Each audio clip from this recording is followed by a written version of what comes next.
Breaking update Palnadu జిల్లా వినుకొండ మండలంలోని మార్కాపురం రోడ్డులో అగ్ని ప్రమాదం జరిగింది. ఓ పాత సామాన్ల గోడౌన్లో భారీ మంటలు ఎగిసిపడ్డాయి. మంటలు వేగంగా వ్యాపించడంతో పరిసర ప్రాంతాల్లో దట్టమైన పొగ కమ్మేసింది. సమాచారం అందుకొని పోలీసులు, ఫైర్ సిబ్బంది ఘటనా స్థలానికి చేరుకొని మంటలను అదుపు చేసే ప్రయత్నం చేస్తున్నారు.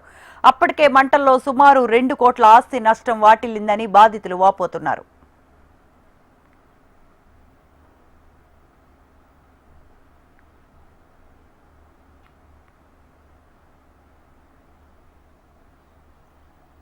పల్నాడు జిల్లా వినుకొండ మండలంలోని మార్కాపురం రోడ్డులో అగ్ని ప్రమాదం జరిగింది.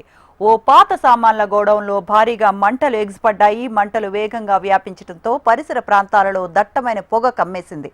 సమాచారం అందుకున్న పోలీసులు, ఫైర్ సిబ్బంది ఘటనా స్థలానికి చేరుకొని మంటలు అదుపు చేసే ప్రయత్నం చేస్తున్నారు. అప్పటికే మంటల్లో సుమారు 2 కోట్ల ఆస్తి నష్టం వాటిల్లిందని బాధితులు వాపోతున్నారు.